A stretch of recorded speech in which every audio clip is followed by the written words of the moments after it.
right now. Now, live from Studio B in the world headquarters of Fox News, Shepard Smith. Today, remembering the dead and hunting for the killers in the deadliest terror attack on Europe since World War II. The death toll is now officially 199, as millions across the country gather in the streets to pay respects. At noon Madrid time, the nation paused for 10 minutes of silence. That began a 3-day period of national mourning. Stumping the world for now, who did it? What organization could place 13 bombs, 10 of them exploding in 10 minutes? What group could coordinate such a thing? What group would be motivated to do such a thing? What group or groups, and for what reason, and how to get them?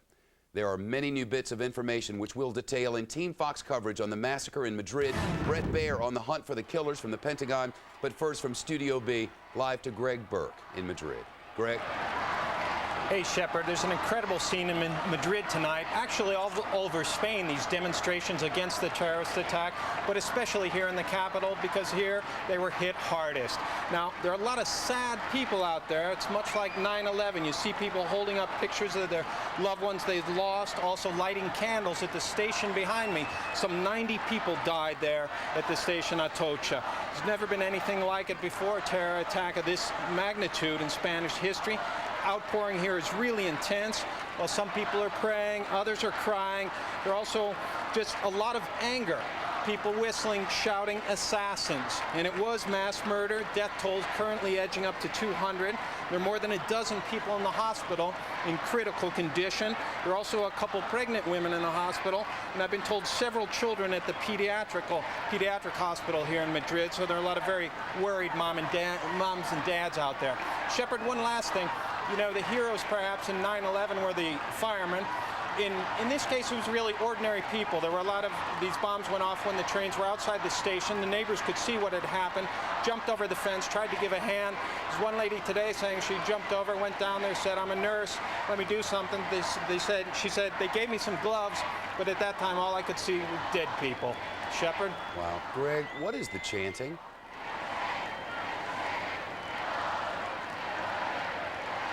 Can Greg hear us? Greg Burke, what is the chanting, Greg? Oh, sorry, I can't hear you, Shepard, because of that exactly. What they're chanting against the terrorists, okay? Normally is what they're saying is assassins, assassins. A lot of it is aimed at the Basque separatists. They've been blamed for the most part for this, although that's not so clear right now if it was, in fact, the ETA Basque group. All right, Greg Burke live for us in Madrid. So who is responsible?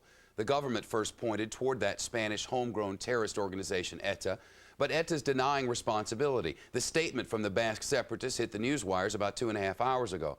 On top of that, El País, which is one of Spain's largest and most respected newspapers, is reporting on police analysis of a backpack that did not explode. The material used to make the bomb and the construction of it, not typical of ETA's handiwork. So what about Al-Qaeda? Well, there's a claim of responsibility, but what of that? From Studio B Live now to the national security correspondent, Brett Baer is at the Pentagon. Brett, what do we know? Shep, U.S. intelligence officials who have been in contact with Spanish authorities and Interpol say there still is no consensus on which group is responsible for these bombings. As you said, ETA, the separatist group, has denied involvement. Al-Qaeda, an offshoot group, has said that they are behind this attack. The group called Abu Hafs al-Masri Brigade. It's an offshoot group, sent a letter yesterday, an email to the Arabic paper Al-Quds in London, claiming responsibility for these bombings in Spain, stating that these bombings were to settle scores with Spain, the, quote, crusader and Americans' ally against Islam, and also made bigger claims in that letter against the U.S., saying attacks are coming soon. Quote, "We announced the good news for the Muslims in the world that the strike of the Black Wind of Death, the expected strike against America, is now at its final stage, 90% ready, and it is coming soon by God's will." But the al-Masri Brigade doesn't have the best track record. U.S. intelligence officials point out that sometimes the group claims to be acting on behalf of al-Qaeda, and later it turns out they were not. Al-Masri, for example, took credit for the blackouts in the United States and London last year. Not only that, but U.S. officials point out that al-Qaeda does not usually take responsibility for attacks, at least not directly, and definitely not immediately following an attack. Now, That said, officials point out there are also a number of factors in these bombings pointing toward al-Qaeda: the size, the extent, the coordination in that attack, the Arabic audio cassette that was found in a suspect van near one of the train stations, and also al-Qaeda's previous pledge to attack Spain. Right now, Spanish authorities are saying ETA, the separatist group, is still the leading suspect, if you will, as far as the responsibility for these bombings, but they're not ruling out other things. This investigation is still in its early stages. Shep? Brett, how much discussion is there of the possibility that this is not one group, but a group of groups, and how much trouble that could be if, in fact, it is the case? I asked that very question to a number of intelligence officials today. They said, is it conceivable? Is it conceivable that ETA and al-Qaeda work together in some form or fashion? Is it conceivable that other groups were also a part of this? They say yes, it is conceivable, and they are looking at that as a definite possibility that either there was funding, support, some level to coordinate with ETA on the ground. Our national security correspondent, Brett Baer at the Pentagon. Brett, thank you. So the timing, so close to elections there, sent all eyes to that Basque separatist movement. But the planning, the execution, the scale of the attacks, reminiscent more really of al-Qaeda. We'll talk to an analyst from one of the world's most renowned terror research centers. That's coming up in just a few minutes. And across Europe, fear and heavy hearts. In Rome, hundreds of people gathering outside the Spanish embassy to pay tribute to the victims. Mourners set up a shrine at the entrance to that embassy, placing candles, flowers, Spanish flags. The French showing their respect to the victims in their neighboring country. Flags in France lowered to half staff, as in countries around the globe, the government there taking steps to make sure what happened in Madrid doesn't happen again. From Studio B reporter Tom Sancton, who is on the line with us now from Paris. Tom? Shepard, the French have been following events in Spain with sympathy, consternation, and heightened security measures at home. Its flags were flying at half-mast over public buildings here. French Prime Minister Jean-Pierre Raffarin raised the level of France's anti-terrorist security plan from yellow to orange. This is the second of 4 levels and corresponds to a, quote, plausible risk of terrorist or criminal action. Now, this morning, President Jacques Chirac called an emergency meeting of key security officials to coordinate the new anti-terrorist measures.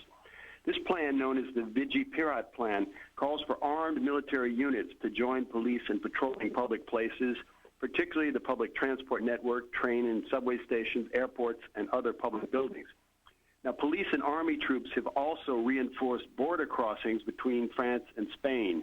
Prime Minister Raffarin has promised to beef up anti-terrorist cooperation with Spain, but says there is currently, quote, no precise threat aimed at France. Now, the Vigipirat plan has been put on this heightened level of alert 4 times in the past, including during the first Gulf War and following the September 11th attacks on the United States. Shepard? Tom Sancton reporting for us from Paris. Here in the United States, the Department of Homeland Security telling folks to be on the lookout for suspicious activity on the railways here. Amtrak increasing police and canine patrols, extra electronic surveillance also put in place at bridges and tunnels. The feds say intelligence does not suggest any imminent threat on the United States, but that they're closely monitoring developments in Spain. Greece asking NATO for help in beefing up security for the Summer Olympics in Athens now. The country asking for help with patrolling the air and the sea, protecting against a possible chemical, biological, or nuclear attack. And New York City tightening its subway security. The number of plainclothes officers increased, bomb-sniffing dogs being used throughout the system. 4 million people ride each day, most of whom remember vividly what happened here. Remember the sinking, empty feeling, the often debilitating sadness, the at times uncontrollable grief.